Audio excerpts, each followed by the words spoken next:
China Chat. China Chat. China Chat. China Chat. China Chat with Greg Granger. China Chat.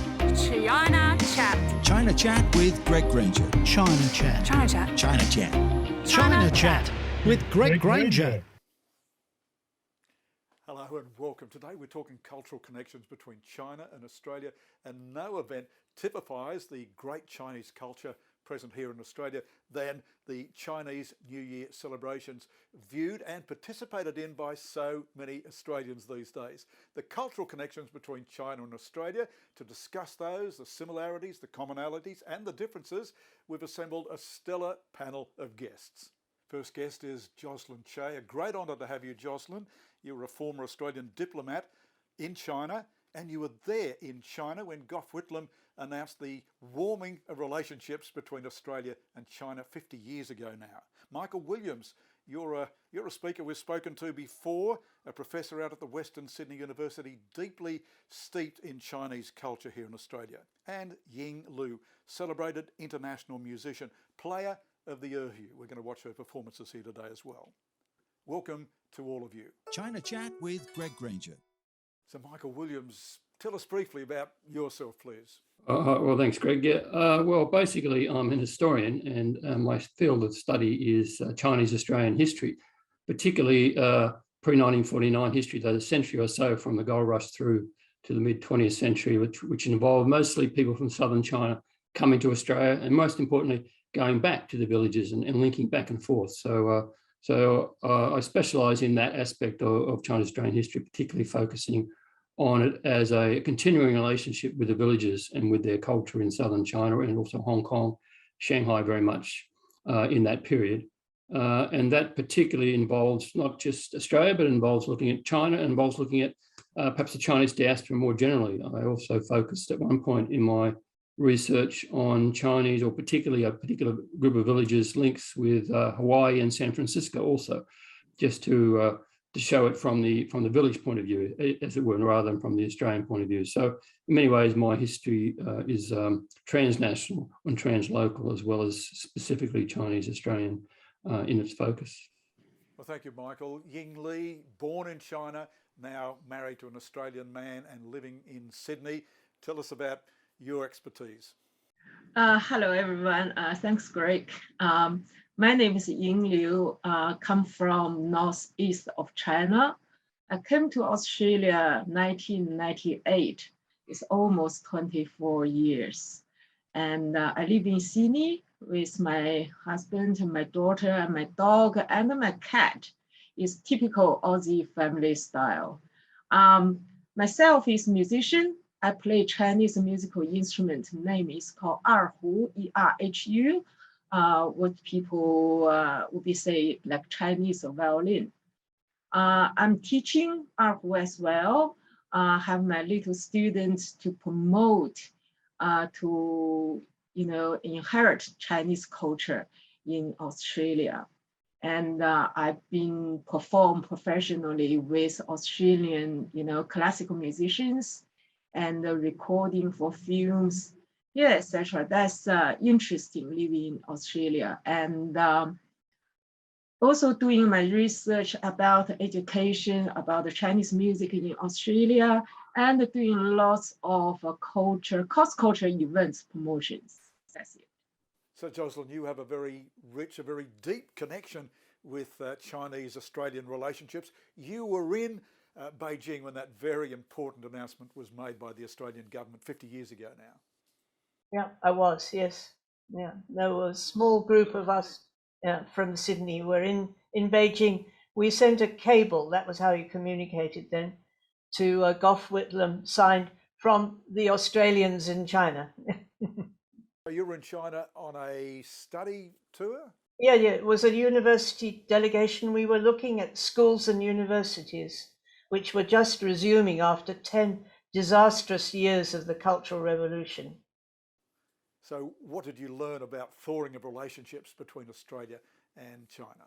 Oh, well, simply to be welcomed, to get visas to go there. Very, very few Australians had been to China at all.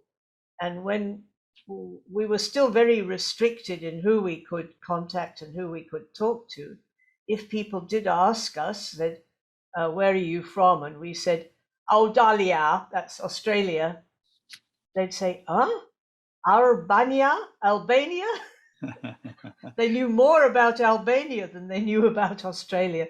So Jocelyn, there you are in Beijing, in China, when the big announcement was made in Australia about the thawing of relationships 50 years ago. How was the announcement made there in Beijing? As a rush message from one of our minders, from an official from the Ministry of Education, thought that we ought to be informed.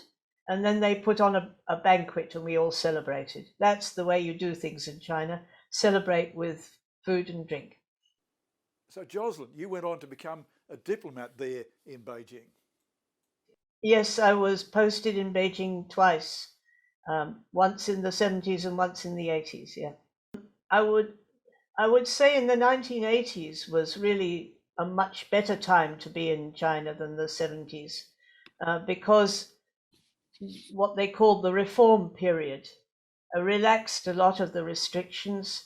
So we diplomats, not just me, were able to make friends with local people. And there was a great enthusiasm for cultural exchanges. It was what the Chinese called a 文化热, a craze for culture. Everybody wanted to be involved with new art expressions, new music, new theatre, and new writing exchanges. It was a time of great enthusiasm and creativity. So, Professor Williams, as an expert on Chinese culture, you, of all people, would know all about the Chinese migration to Australia, which began with mass migration leading up to the Great Gold Rush. Yeah, well, I wouldn't say an expert on Chinese culture as such, but of course I've had to look at Chinese culture, particularly as it existed in the villages. And what I found was interesting is that, yes, you talk about mass migration. It's interesting to note that that wasn't the beginning of the mass migration, or rather, it was the beginning of that scale. But the migration of Cantonese, particularly Cantonese peoples, to other areas to earn income, to send mostly male members of the family off to earn money and send the money back to the villages, predates the gold rushes, and it goes to many other areas of China and also Southeast Asia. So in some ways, the gold rush was kind of like a continuation of this culture, something we don't often recognise in Australia. You just see the gold rush as the big beginnings of Chinese connections with Australia, but of course it's not quite that. There were certainly precursors to that, which we also should very often consider. So, Professor Williams, we know that the migration, dropping off migrants there in Robe, South Australia, walking through to the goldfields of Ballarat, that's something big. Let's just play a video that we filmed, a reenactment of that march, and you can tell us about your own walk along that route. One ship, the Phaeton, sank with 260 Chinese migrants on board. They struggled to shore. Some came close to drowning, but miraculously all survived. What followed was a long walk east to the goldfields of Ballarat and Bendigo, a walk reenacted by this group, led by descendant Charles Zhang. Charles, a very significant spot. Yes, it is very special to us. This is a place 160 plus years ago, Chinese landed in here, walking to Victoria goldfields. A very historic march and a very historic place, and you celebrate that. You've organised a march all the way from here at Robe through to Victoria. It is a celebration to the Chinese, large number of the Chinese landed in Australia, and they made their contribution later on to the Australia, and they are part of the Australia history. Yeah, many people have done reenactments of the Robe Walk. It's quite one of these fascinating areas of Chinese Australian history, and it's one of the areas of Australian history, Chinese Australian history, that most Australians know. I mean, people generally can be a bit ignorant of the whole full depth of Chinese Australian history, but the Robe Walk is something that's very dramatic that people know about. And recently, I also did some of that walk, approximately about half of the walk in stages, as well as doing research. And what I found was that while a hard walk and a very dramatic walk, and it did, of course, have its hardships and its deaths and so forth, What I found most remarkable was just how well organised it was, from the villages to Hong Kong to arriving at Robe, or sometimes at Adelaide, and then down to Robe, provisioning guides. People were quite well organised, rather than the kind of concentration camp type march that some people sometimes exaggerated as. That's not to say there wasn't hardships and difficulties, but some 16,000 people arrived at that small port over a period of a year, and made their way many hundreds of kilometres into the goldfields, and they mainly did that quite successfully at a time when there was nothing but sheep stations along that path, by and large. And I think that's quite remarkable, and we should know more about that in terms of Australian history. So, Ying Lu, you of course have made your own migration. You were born, as you said, in the north of China and came to Australia, 24 years ago. How has life been for you here in Australia? That's a very interesting question. As Professor Williams said, he's more research about Southern Chinese come to Australia. And I come from northeast of China, which is quite a different culture. But I found our northeast of China is very similar to the personality and lifestyle, quite similar to Aussies. We share a commonality, like really down to earth, open, positive, the attitude.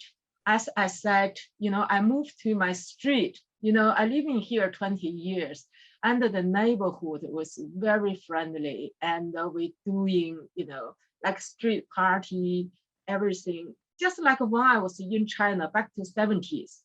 That time we didn't live in high-rise apartment. We all lived on the street and with each individual, or maybe like courtyard or whatever, but the people are really close together. And in Australia, I live in the street now, is very much like that. People helping each other, dogs and the kids, very, warm. But now I think it's different now in China. Everybody live in the high-rise building. So the relationship between the neighborhood is changed, I believe so. Let's look now at some of the commonalities between the two societies. Professor Williams, let's start with business. Let's tell us about the great successes of Chinese in business here in Australia. Yes, well, I mean, that's always been a major part of the ongoing link between China and Australia. Many of the people who came in the gold rushes didn't come to dig for gold. They came as business people. They set themselves up straight away with that idea in mind, and that's been a continuing theme throughout the history of Chinese in Australia. People coming to set up businesses, very often businesses connecting back to China, particularly through Hong Kong and Shanghai in the pre-1949 period, and again similar in the post-89 period. And one of the most remarkable aspects of Chinese Australian history is the so-called Big Four. The Big Four department stores of Shanghai of the 1920s and 30s were very famous, still very famous in Shanghai history. All of them set up by Chinese Australians. That is to say, people who had come from a particular area in southern China, come to Australia to work, set up businesses. Businesses were successful. They established branches of those businesses in Hong Kong and then later Shanghai, and became extremely wealthy as a result of that. Only indirectly, they learnt their business in Australia, but because of the White Australia policy at the time, less help and support from Australia than they might have otherwise have got. They actually chose to go to Hong Kong and China. But more in recent times, of course, that's not the case, and people, of course, can establish very successful businesses here in Australia. One of the interesting parallels I often point out with the history is that in the past, people came from China to earn their money in Australia and then set up these successful businesses. More recent times, people already have money in China. They've made their money in China sometimes, and then they come to Australia to continue those business connections. So history can be seen to be continuous, but we should also point out some of the differences as a result of that. As Ying pointed out, the differences between Southern Chinese in the past and now people from a much wider range of areas of China in a more contemporary period. Well, Professor, thank you very much for that. And let's take a look now at one great personal business success story in the township of Tinga in northern New South Wales. Wing Hing Long, it's the name of this old Chinese general store at Tinga in far northern New South Wales. Wing Hing Long means always busy, always prosperous, and the history here typifies Australian rural history. Aboriginal land, populated by European settlers and worked by the Chinese. The Tinga store was run by a succession of Chinese owners for 117 years, from 1881. It's still stocked exactly how it was the day its last Chinese owner, Mavis Pratt, closed it down in 1998. It's typical of general stores in the country, with shelves packed with the foods Aussies ate at the time of closing. Clothing, even a wedding dress for sale. And hardware. These days, the old Wing Hing Long store has been reopened as a museum. So Jocelyn, let me ask you, what do you see as the similarities between Australians and Chinese people here in Australia? The more I think about it, the more I see that what we share, what we have in common, is much more important than the things that make us different. As you know, I've written about humor in Chinese culture. And humor is a very basic emotion. Even babies have humor. Even animals, apes and dogs can show humor. They can laugh at you. So it's a universal emotion. But what is different in the case comparing China with Australia is that there are the rules about when you use humor, what you can make jokes about, and how you make them and how you deliver them. Those rules change. It's not the humor that changes. Let's talk music now. And Ying, you would see a lot of similarities in the love of music, both in China and Australia. Yeah, I think in music, right, music and art, we share quite a lot of common about music and the creative art. For music, we all, care about really emotional parts of the music. And lots of music is a reflex of the natural environment, and which is Australian is really have this advantage. And in China, before the music, we have lots of natural environment effect as well. The natural sound, the birds, and the wind, all the mountains and so on. That is a very shared common about the creative part of music and art. And but the difference is, I think, in Australia is more freely to express your feeling. That's the thing different. And in China, the creative part is sometimes be the set of some square we do inside the square. So that's the free of mind. That's a little bit different about the creativity part. Yes. Thanks, Ying. You've made a career out of music. You play a two-string instrument called the erhu. Yeah, that is my instrument, and I believe most of people have seen this, either in the concert hall or in the street for busking.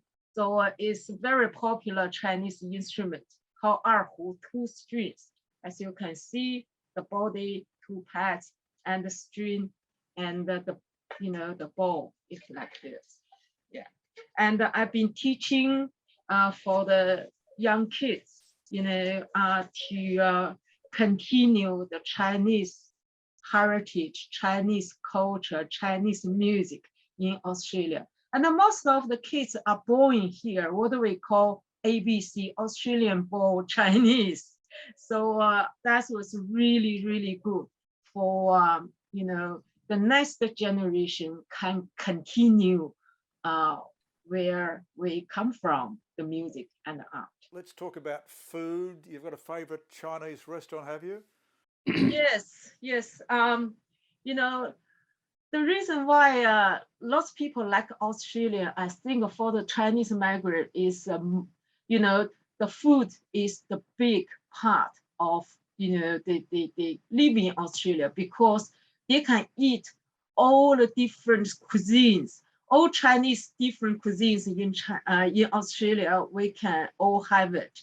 And, not only Chinese, all other countries, Western food, Italian, French, and, all the Southeast Asian food. So we have a wide range of choice.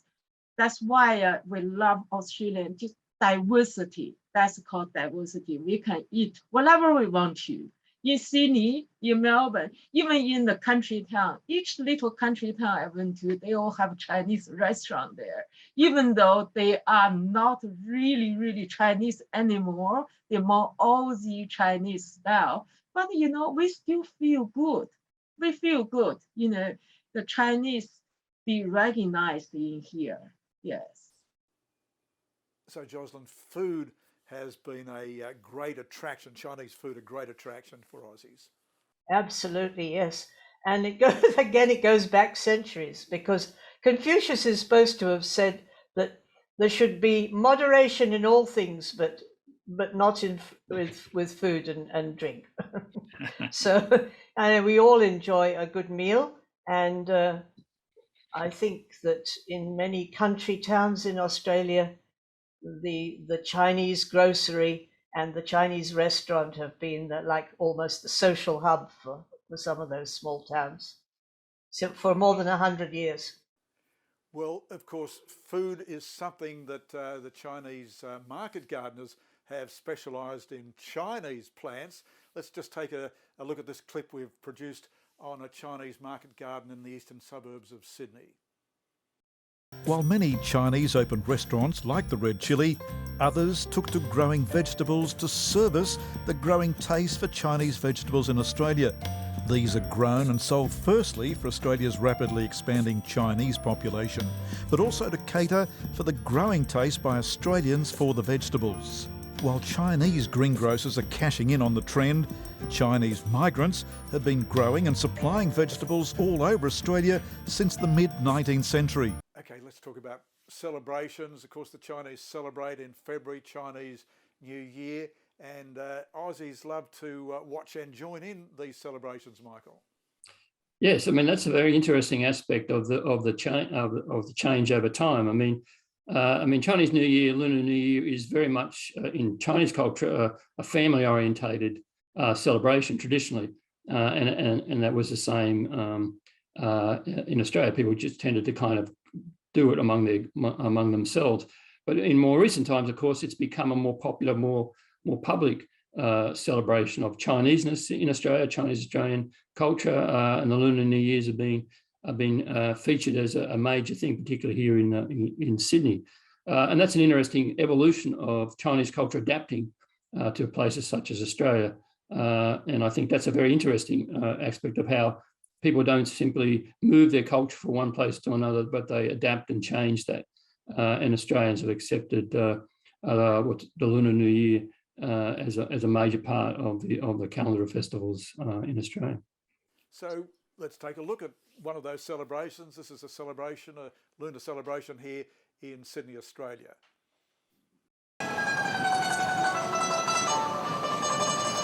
Chinese New Year. It always makes a big impact in Chinatowns across Australia.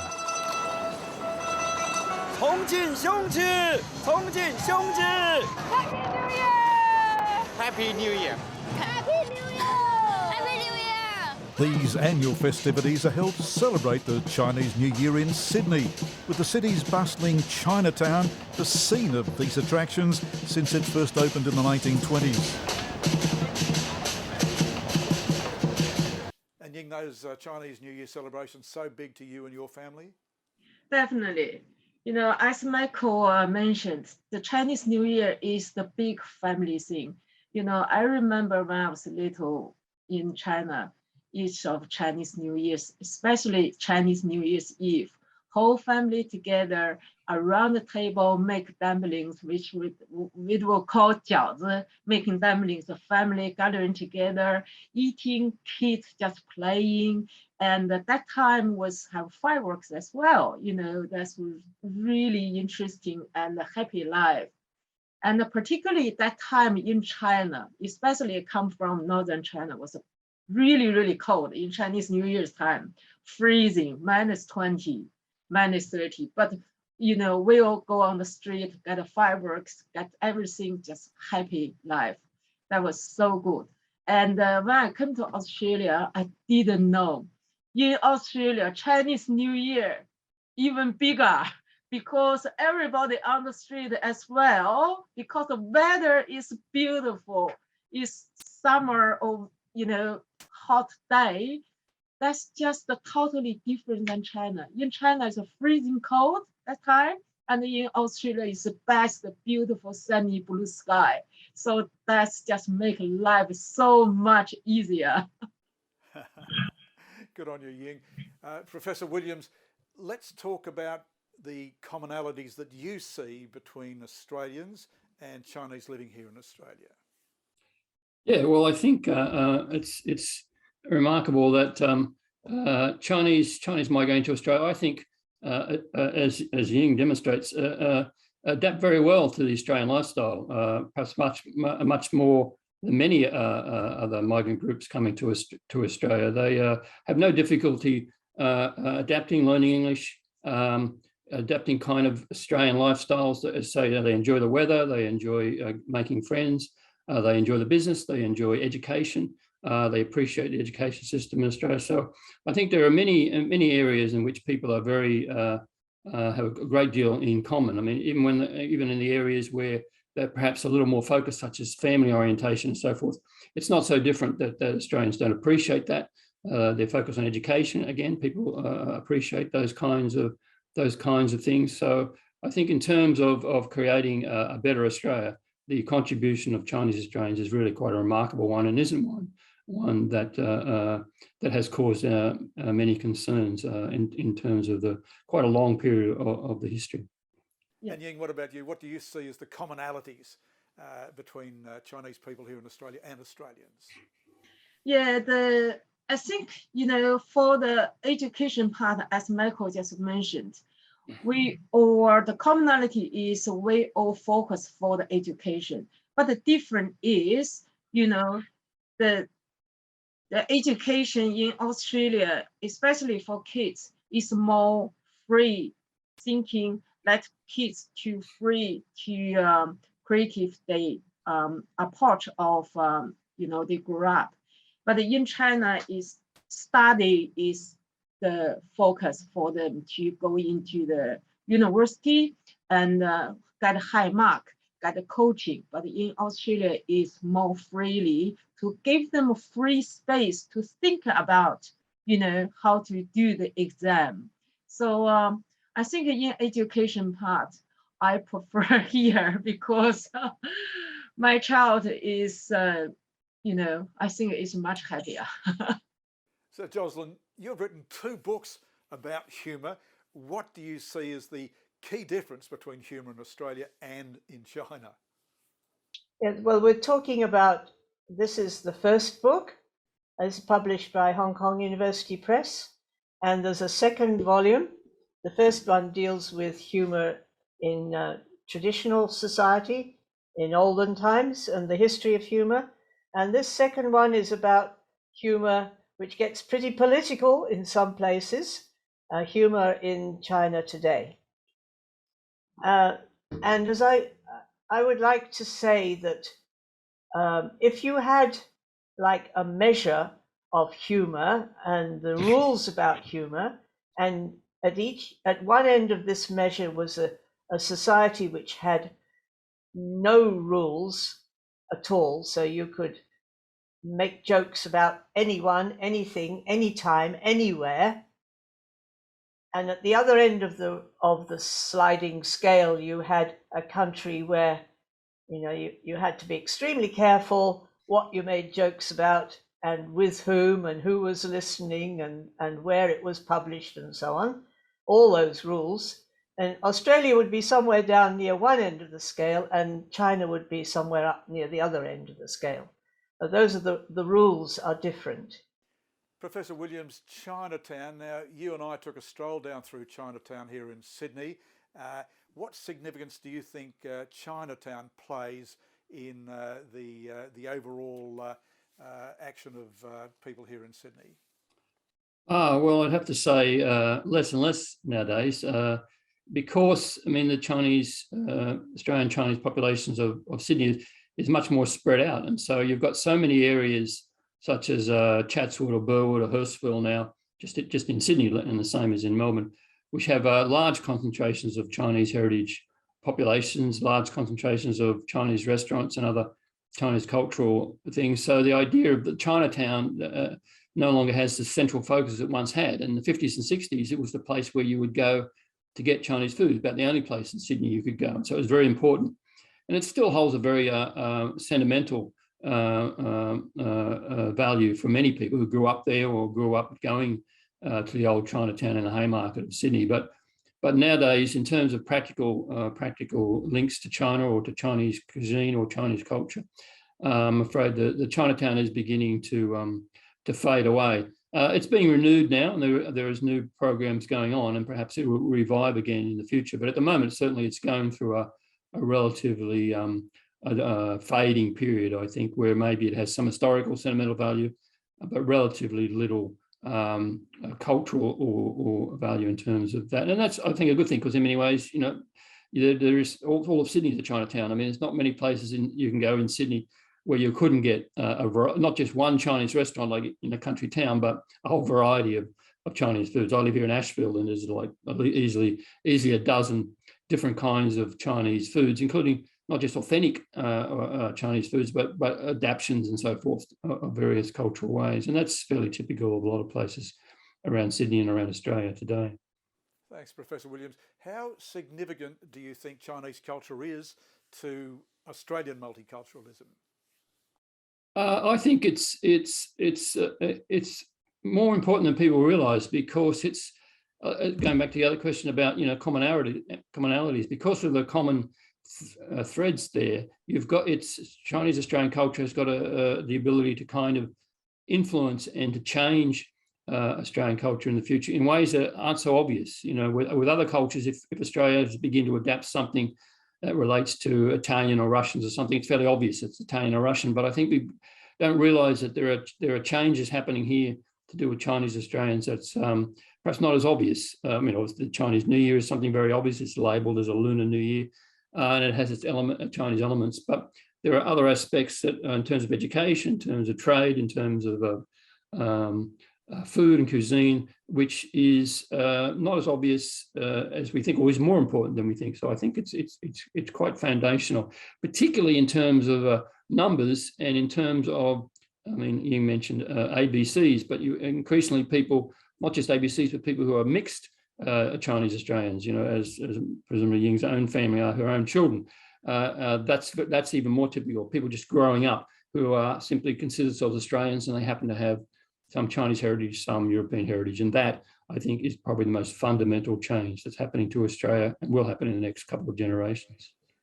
Well, thank you, Professor. Ying, can I ask you the same question? What sort of significance do you see Chinese culture playing for Australian multiculturalism?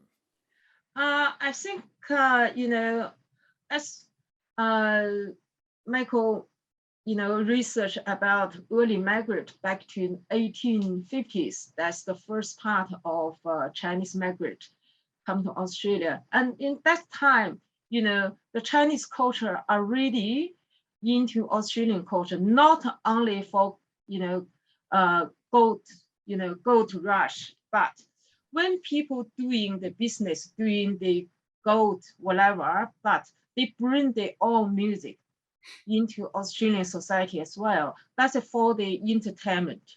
You know, people maybe didn't realize how important the entertainment is important for the other part of the business life. And then they went through all, you know, through early 1900s, and the music bring to Australia. You know, from Peter Scofield, from Percy Granger. Percy Granger taught Peter Scofield when Peter Scofield was like a 10 years old boy from Tasmania to Melbourne, and he met Percy Granger. You know, Percy Granger is an Australian great composer. And Percy Granger said to Peter Scolford, said, boy, look, the North, that is the future of our music. That give Peter Scolford very clear mind about where we are. You know, we are in Australia, we are long way from Europe, even though, you know, we are Europe heritage basic foundation, but we location is Asian Pacific. Our music is art, music is more closely with Asian. Therefore, later on, when Peter Scolford's music is more focused for Indonesian influence, Japanese influence, Chinese influence. And I think Chinese culture, especially for Australian music. Percy Granger in 1935, he rearranged Chinese folk song, Jasmine Flower, to Australian, you know, art music. Piano solo called Beautiful Fresh Flower. And that is the first Australian art music influenced by Asian culture. And that is Chinese. Therefore, so that is the significant contribution from Chinese migrants, Chinese music, Chinese culture in Australia. And so, Jocelyn, how do you see Australian multiculturalism faring with the Chinese community? Well, innovation and creativity often come from putting two things which apparently are not connected together, and that creates like a kind of electricity, an energy flow, which some people call fusion. For instance, we're talking about food. We know about fusion cuisine, but there's also fusion culture. And our writers, our artists in Australia have found great sources of inspiration from their learning about different ways of doing things in music, in theatre, and so on. And the same applies to Chinese writers and artists. They also find deep sources of inspiration when they're able to travel and have contact with their colleagues and different kind of society. Yeah, you're a guest presenter of a music program on SBS. What sort of influence do you think that has on Australians? Yes, that's I used to give a Chinese music appreciation, you know, talk to SBS, but that is for the Mandarin program, for the Mandarin listener. And, you know, for lots of Chinese migrants here, they come here, they didn't think Chinese music, Chinese culture can give local so much influence. So I talk about how Chinese music involved with Australian creativity. You know, the composition wise, was the composer use Chinese elements into the composition, or the arts influence with Chinese in the creativity. So each of the project is very interesting for people to know. Okay, so the Chinese doing this, doing that, just like a food culture, like a cuisine, you know, fusion. We need to mix them together. I always say, you know, the two cultures is not you just get a Chinese culture and the Australian or European, just put it in front of you. You need to put them together, you know, to mix them without any, you know, don't feel, you know, something you put them together, force them to put together. You need to mix them well mixed and to have a good taste. Music is the same. So Ying, we did promise to go back and play a clip of you down at Circular Quay. This is such a wonderful performance where you start solo and where you're one by one joined by other musicians. Let's take a look at that clip.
Professor Williams, where do you think Australia is now with stereotypes about Chinese? Yeah, that's a good question. I think, unfortunately, it's not made as much progress as it could. I think despite how much greater knowledge of China, our relationship with China, and of course the very fact that there are so many people of Chinese origin heritage in Australia now, many people still kind of rely on these stereotypes in order to judge China. This is despite the fact that they probably have Chinese friends and Chinese acquaintances. It doesn't necessarily mean that they can give away some of these stereotypes. I mean, Australia spent a long time investing itself in a kind of a white Australia idea. And this was very much an anti-everybody else kind of idea. And that involved a lot of stereotypes, Cold War stereotypes, as well as more cultural stereotypes going back as far as the gold rush. And so I find, as a Chinese Australian historian, I'm constantly meeting these stereotypes. And we try to kind of undermine them and to widen them and talk about things like, say, opera and music and food and relationships and family and so forth, to try and undermine some of these stereotypes. But still, again and again, we find that the old stereotypes of Chinese are simply, say, hard workers or undercutting wages or simply devoted to Chinese culture and not very kind of open to things outside their culture. These stereotypes, which are manifestly untrue, still persist in the minds of many people. I think this is something that's it's gradually improving. I won't be totally pessimistic about it, but it's taking time, a little bit more time than I might have thought 20 years ago. They still exist, but they are gradually improving. So, Professor Williams, let's talk about relationships between Australians and Chinese. That's something, the connection has slowly been warming up over recent times, has it not?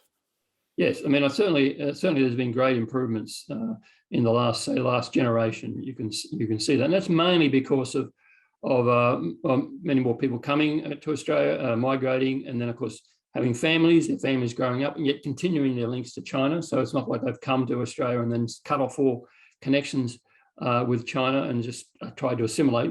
The old assimilationist idea is gone. They've come, brought their own cultures, keeps their connections with their families in China, their culture, their business. And so this has kept Australia and China connected, regardless of the occasional hiccups and difficulties on a government-to-government level. And hopefully, I mean, China's not going anywhere, so Australia will have to continue to have good relations with China. And hopefully those people-to-people relationships will maintain themselves and grow despite difficulties in other spheres. So, Ying, can I ask you how you're seeing the warming of relations between Chinese and Australians? I think this question is quite difficult to answer. Depends from which part, which point of view. So I think for Chinese and Australian, for our normal people, we always very close. We always have very good relationship between Aussies and the Chinese, regardless about the political part from government. I know recent years it's a bit difficult for the business people doing business in China with Chinese. But I think from, family, friends, and just generalize, I think two countries people are still have very good relationship. We're still looking forward for the future to come back, the normal, back to, at least like 5-10 years ago. That was really good time we had with China. We make lots of culture exchange, students and the business part. But now, that's not only for political, also for the COVID in the last 3 years, and everything has stopped. Hard to explain, but we know it's hard for everybody, but we really hope not only COVID, but for the political parts, we can recover for that, and will be good for, for us, for the next generation, and for everything. Jocelyn, we've seen a warming in relations between Chinese people and Australians in recent years, but a cooling in the relationship with the two governments. Do you think the first will lead to a bettering in the second? Well, we are coming up to this 50th anniversary in December this year, and China in particular places a great value on observing anniversaries. So I think that's a good opportunity for us to look back and just see how far we've come, and mark it in some way, and take it as an opportunity also to discuss ways in which we can go forward. And I think the ways to going forward is the same with any kind of a difficult relationship. To focus on the positive first, and then get round to dealing with the difficult things and negative things once you've established a bridge or a way of communicating about positive things. And there are a lot of things we can cooperate on, like, for instance, climate science, about some of the challenges that we have of feeding and securing the future for the people of our region, with a growing population and resources that are increasingly under pressure. We already, as we've said, we've got a good connection on cultural links. Even through this difficult period, this university, Western Sydney University, where I'm an adjunct professor, has continued exchanges between writers over Zoom, music opportunities, exchanges about medical science, including Chinese traditional medicine, and where Western Sydney has got, I think, one of Australia's leading research institutes in that area. So that, there's been a lot of cultural and scientific exchange continuing. So let's get behind that and use that as a bridge for talking about other, also very important but more difficult things. So, Professor Williams, we see Jocelyn Shea saying there that come December, 50 years relations between Australia and China, the Chinese will want to mark that with a warming of relations. Are you seeing that that the commonalities, the warmth between Australians and Chinese is warming up, and that will help pressure a bettering of relations between Australia and China, the governments? Oh, well, I think, that goodwill is there, and certainly we can only hope that will result in some easing of the relationship. So I think, yes, it's all to the good if the Chinese government will use that opportunity to kind of try and reset the relationship, and I think the new government in Australia will do its best as well. So I think we can only hope that will see some thawing in the relationship. Certainly, the fundamental commonality between the peoples, as we've talked about, will certainly help that. But perhaps there's a long way to go before the practical changes that we'd like to see might eventuate. Well, Professor Williams, we're winding up now, but I just want to know what your favourite Chinese dish is. I like what's called well, there's so many dishes, it's hard to say, but I like a kind of the three treasure rice, drunken chicken, which involves a kind of a wine added to the chicken, and it makes a nice dish. Actually, when I say that's Chinese, it's probably a Chinese Malaysian dish. I mean, many of these dishes have, of course, been mediated between China and Australia. So although I like Cantonese cuisine and yum chas and so forth, I also like the Chinese meals that we get probably via Malaysia and Singapore as much as any other. And that's a good example of how these things are always adapting and always being modified within an Australian context or within an international context as well. Ying Lu, what's your favourite Australian dish? Favorite Australian dish, meat pie.